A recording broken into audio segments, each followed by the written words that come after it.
Bismillah, alhamdulillah, assalamu alaikum, which means peace be unto you. Welcome to another episode of The Deen Show, which is a way of life we try to put out there for everyone to see, helping you understand Islam and Muslims. I'd like to thank you for coming to the source to learn about the most misunderstood way of life in the world today. We're going to be talking about Islam, which simply means surrender and submission to who? To a man, to a monkey, to an elephant, to the sun, to the moon? No, to the creator of the heavens and the earth, the one who took care of you when you were in your mother's womb, the one who created everything that's in existence. That's the creator that you submit to, and you set up no partners with him. That's what Islam means. It's very simple, it's very logical, and we need you to do something, and that's turn on what? Your reasoning, your logic, your brain, and just listen now. We're going to be bringing on, and it's always a pleasant thing when somebody accepts Islam, and we're going to talk about this man's journey and how he ended up accepting Islam, which is practiced by over 1.5 billion people worldwide. You ready for my next guest, Greg Husted? How you doing, Greg? Alhamdulillah, I'm doing good. Thank you for joining us today on The Deen Show. So many people now, we see that even with all the misinformation, with all the negative propaganda, people associating Islam with things blowing up, terrorism, all sorts of misinformation, people are still accepting Islam. Today we're going to be talking about your story and how you ended up coming to Islam. Tell us a little bit about yourself, and then we want to hear how you ended up stumbling to Islam. My name is Greg Husted. I'm 23 years old. Been raised, born in Chicago. Come from a Catholic family. My mother is the oldest of 9.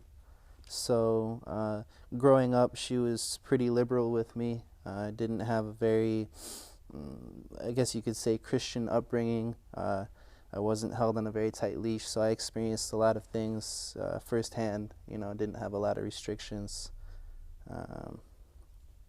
So that was really mostly. So at what age did you accept Islam? When I was 19, I accepted Islam.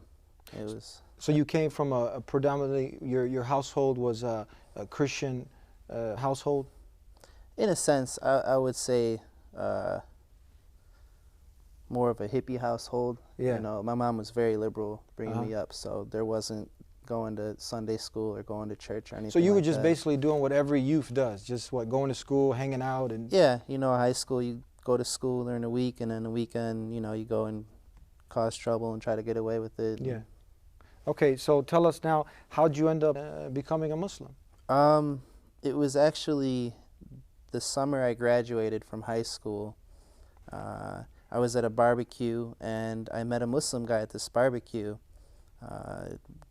Wasn't wearing a turban or anything like that. He was actually a tall, white, blonde guy. So he wasn't an Arab? No, it wasn't an Arab. He looked like a California surfer dude. Because many people have this misconception when you say Islam, they think about turban, big beard, an Arab somewhere in the desert. No, that wasn't. He was a blonde hair, blue eye. Yeah, blonde Looked hair, like he blue was eye, about to do some California surfing. boy. Yeah. So we just got to talking about life and the universe, you know, which at the time I was, you know, very interested in, you know, just kind of talking about, you know, existence, you know, and purpose and this kind of thing. And we ended up becoming friends, and I started doing a lot of research. In the meanwhile, he ended up moving very close to me. We hung out a lot. So he would talk to me a little bit, and I'd go out and do some research. You know, I'd try to rebuke some of the things he said. You know, I'd try to see if I could disprove, you know, find a weakness here and there. But the more I researched, the more I learned, and the wider my perspective became of myself and you know, my knowledge and the world. And there's a couple aspects that really attracted me to Islam. First, historically, it makes a lot of sense, and we can touch base on that a little bit later, but also scientifically, which isn't something you normally see with religion. Usually you see science and religion oppose each other. In this case, science actually backs up Islam, which I thought was really interesting. Mm-hmm. So how did you, because at that age, 19, nobody, you know, nowadays just to bring up religion or talk about these serious issues like you know, what's my purpose in life? You know, why have I been created? Why am I here? The majority of people are consuming, chasing a position, chasing the dollars, something material. But how did you, you know, think about and talk about and end up exploring something a little more serious? That's a funny question. I mean, to know exactly why, it's hard to say.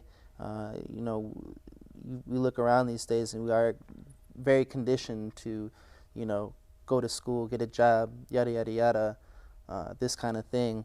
But I don't know. It was, you know, sometime during that summer and right before that summer that I just kind of had this thought in my life, or this thought process that, you know, like, there's got to be more to life than, you know, just going to school, you know, going to a party, you know, hanging out with people, this kind of stuff. There's no, it just doesn't make sense. You know, we have such high intellect, and the fact that we can sit here and have this conversation and talk, I think, is a proof for itself that we're created for something besides just following our own desires.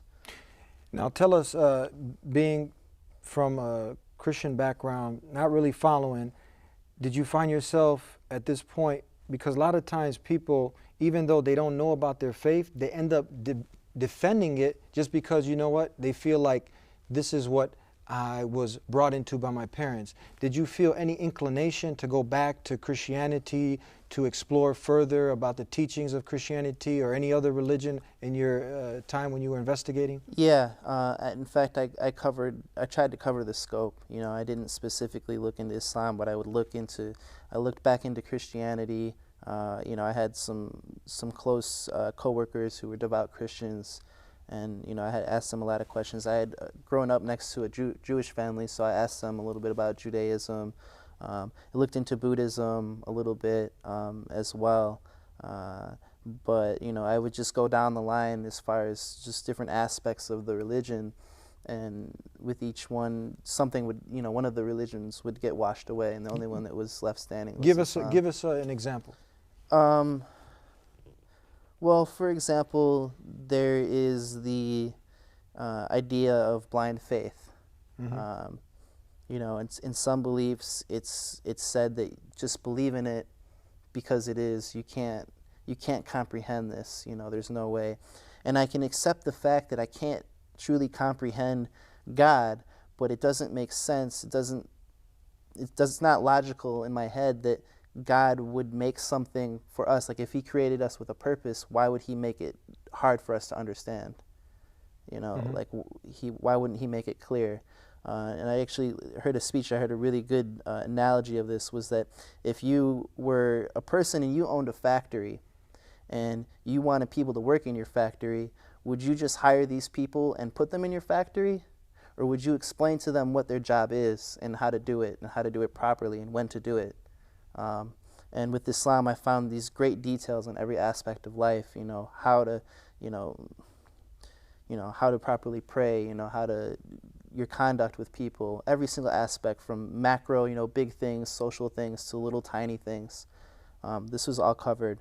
So in that aspect, it made a lot of sense. Whereas a lot of other things, like when I asked some of my Christian friends to explain to me the Trinity, I never was able to get a very clear-cut answer. It always seemed to be ambiguous and not answer my question exactly to the point. So that didn't fit, that God, so you believed in a creator. Because a lot of times with all the confusion, people just give up. They become agnostic or atheists, and they say, you know what, the heck with all religion, I'm going to just do my own thing. So did you ever come borderline this avenue? That's kind of what I was before. You know, in high school, like I said, I wasn't raised as a devout Christian, so I kind of just, I guess you could say, followed my heart. And this was one of the questions that I actually asked the person telling me about Islam, and he said, well, who's to say that your heart knows what's best for you versus the Creator who created your heart? Mm-hmm. And that kind of got me. And also the fact that, you know, our hearts can be corruptible, and, you know, we can have distorted, jaded visions or perspectives of how things work.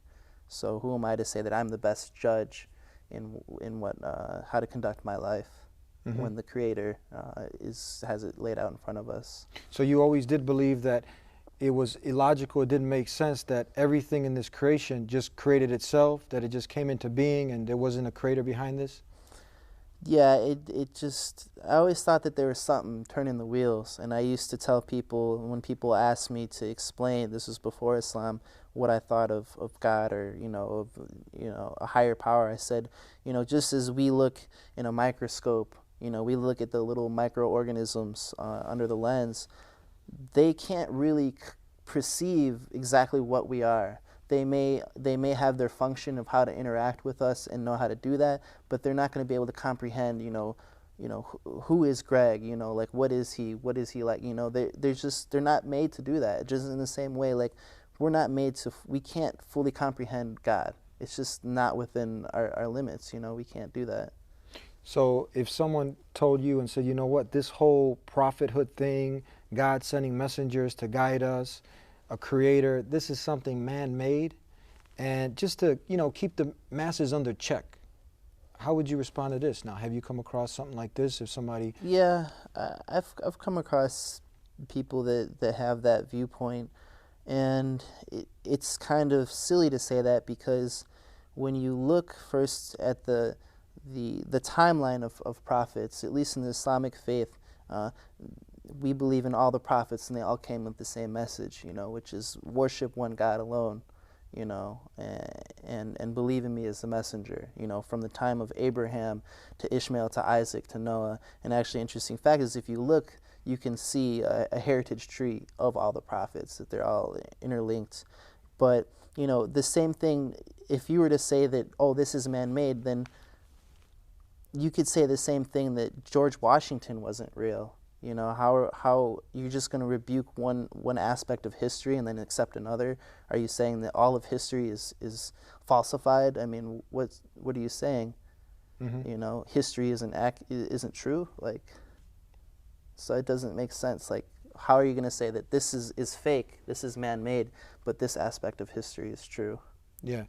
Tell us, Greg, now in your interaction with this blonde-haired, blue-eyed Muslim, you had mentioned before that he had talked about logic and faith coinciding. Go into depth a little bit in this. Logic and faith, I mean, before we talked about blind following and how it shouldn't dictate your life. In Islam, there's aspects which you have to accept, which you can't perceive, like perceiving God and perceiving angels. We can't perceive what exactly these are in detail. Mm-hmm. But there are other aspects which are very strong, and you can look into logic and see from a logical standpoint that it makes sense. Like I said before about the timeline of the prophets, like, is it coincidental that all these people came throughout time saying the same message over and over again and having strong proofs, despite what some people might think as a man-made thing? These people did live and they existed and they did things. There were miracles that were performed, and there are recorded documents of these people. And in regards to more of a smaller aspect is, in Islam, like I said, everything everything is covered, every aspect of your life. And for instance, how to eat. Within Islam there is the haram, which is what's forbidden, and there's the halal, which is what it's allowed. And in Islam there is an allowed way to eat and a not allowed way to eat. You're supposed to eat with your right hand. You're not supposed to eat with your left hand. And Muhammad, peace be upon him, he used to eat with his right hand, and he used to eat with, if I'm correct, these 3 fingers. Now, from, a layman's perspective, you say, oh, well, this is what Muhammad did, so we should do it. But recent scientific discoveries actually show that on the tips of these 2 fingers, you have enzymes which aid in digestion. So does that, is that just a coincidence, or, is there some logic behind that? So this is just a small detail, but what are the bigger scopes now? Do you have a system of life that you live by from A to Z? You don't have to guess, like, what my purpose is here, what I need to do, where am I going, what happens when I die, which is a reality. Rich, poor, fat, old, American, African, we're all going to hit the grave. So do you know now, do you have a system? Does Islam provide you with a complete way of life on how do you live from A to Z? Yeah, and everything's covered. How you conduct yourself amongst people, how you dress, the appropriate relationships and inappropriate relationships. Every aspect that you could think of is covered, and it can help very much. If somebody has this as I used to say, Islam is like the handbook, the instruction manual for people, because we didn't create ourselves and we don't really know our full potential. I mean, there's a lot of miraculous feats out there that human beings do, and we haven't really been able to tap into this because we don't really know ourselves that much. Mm-hmm. And here's a perfect instruction manual of how to live your life the way that God wants you to live your life. Tell us now, let's go back to the encounter that you had and what actually, so you went back, you started researching, you started looking into all the different religions. You didn't want to just jump into something blindly. What were you looking for? Evidence, proof, authenticity? What was the criteria that you were looking for to establish that this is indeed not man-made? Because we don't want to follow something that's man-made. We want to make sure that it's from the Creator. So what criteria did you have, and what had you jump over to accept this way of life? I don't think that wholeheartedly, I was on a mission this Islam, I might do it, I might not do it. Yeah. I was just kind of looking into it, I don't really know much about this religion. I did a packet on Islam in high school, and I until after I became Muslim, I realized that I had done that packet. I didn't even think about it at the time. It was just schoolwork, So when I actually devoted time into it, some of the things that I looked into were the authenticity of the Quran, because I thought that was an aspect that was very important. The fact that the Quran, 1,400 years later, it remains unchanged in the Arabic. And also, like I said before, the scientific and historical proofs, these things they intrigued me a lot.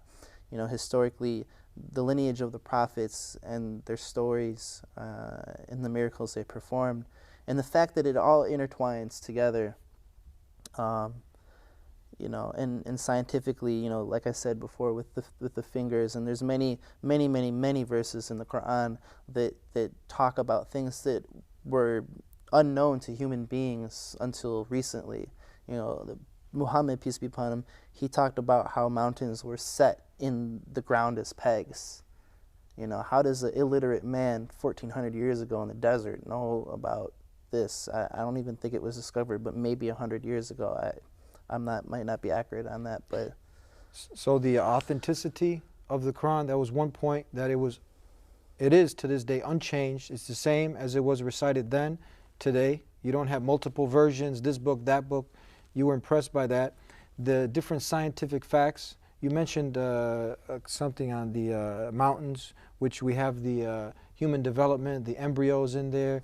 You have so many different things on the creation that it's amazing that there's no way that a man could have just concocted these things. Yeah, and it's also reaffirming that which came before it. Muhammad, the revelation, the Quran, it doesn't talk about this as being something new, that everything else is, rebuking anything. Actually, in order to become Muslim, you have to believe in Noah, and you have to believe in Moses and all the previous prophets. Jesus.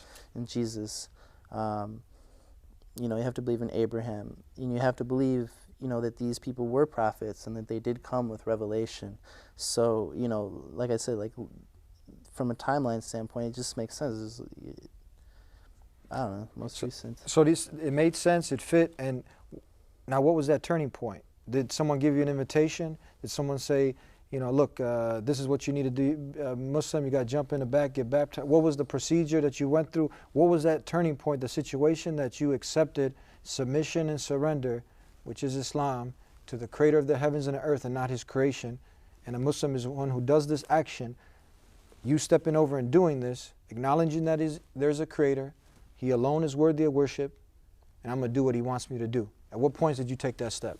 It's kind of funny, actually. I think that I had internally become Muslim without even realizing it, because I did this research on and off for a year, and I had a lot of also along with the scientific and historical proofs, just my own personal experiences. As I was learning, I was just seeing things. I was seeing things that I was reading, just manifest. And I can't. There's no way I could possibly explain it. But everybody knows in their own personal experience, through their own eyes, when something like that happens, that it means something. That I don't believe in coincidence. Everything happens for a reason. But I was actually, when I realized, I was sitting in my friend's house, and we were talking and just kind of going over the same blue-eyed, blonde-haired friend, and we went over the different things that I had been researching, and he asked me, he said, well, what do you think about all this stuff? I said, oh, it's amazing, all this stuff, I think it's all true. I can't refute any of it. And, if I were to, I'd only be lying to myself. And he said, well, man, like, you're Muslim, just about, like, aside from the shahada, from the testification, the verbal testification, he said, like, you're Muslim, And that's when it hit me. I was sitting there and it hit me, like, in my heart. It was weird. My heart kind of jumped. It's like, man, like, he's right, And at that point in time, I had to make the decision in whether or not I should continue living my life the way I was living it, or I should start following all this stuff that I believed in.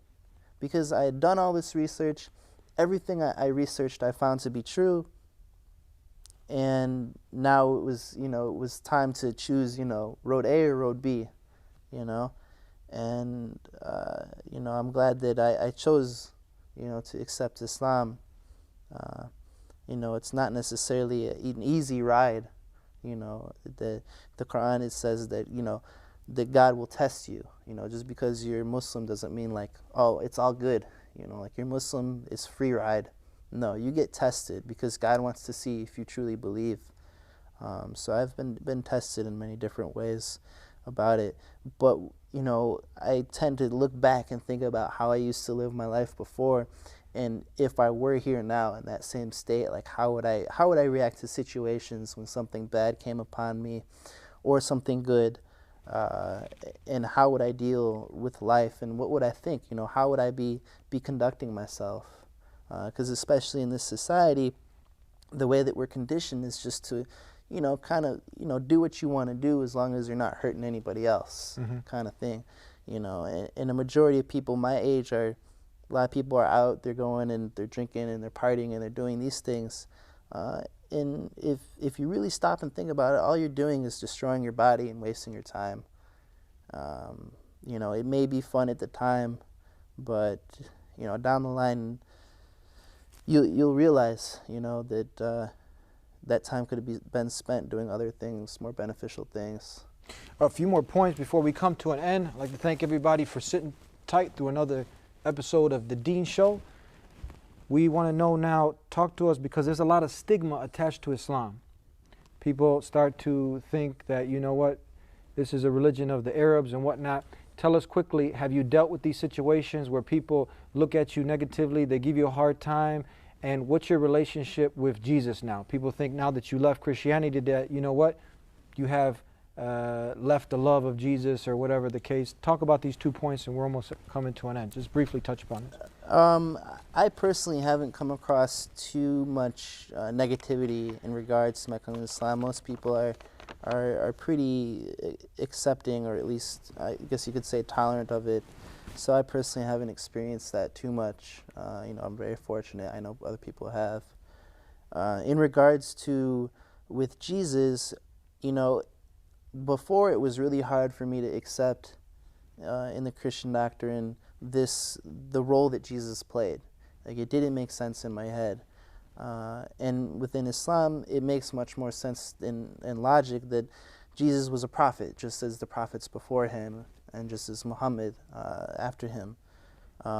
So I've had, a lot of Christians say that, well, you're not truly saved. And, if people don't want to listen, then that's up to them. I had a discussion with a Christian friend, and I tried to tell him that the only way you can learn is if you come with an empty glass, meaning that you have to come in and try to learn. So, I have a better relationship and understanding in regards to that. So you believe in him as a mighty messenger, but not God?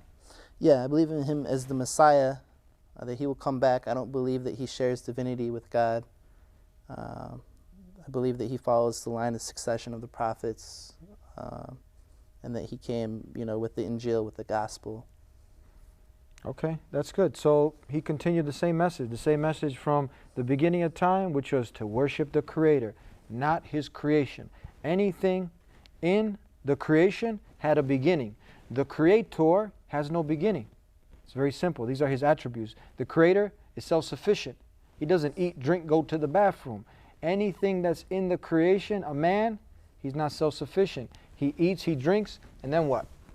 Goes to the bathroom. Is that God? Is that the God you want to worship? No. So I'd like to thank you for coming and being with us on the Dean Show. Thank you very much. Thank you.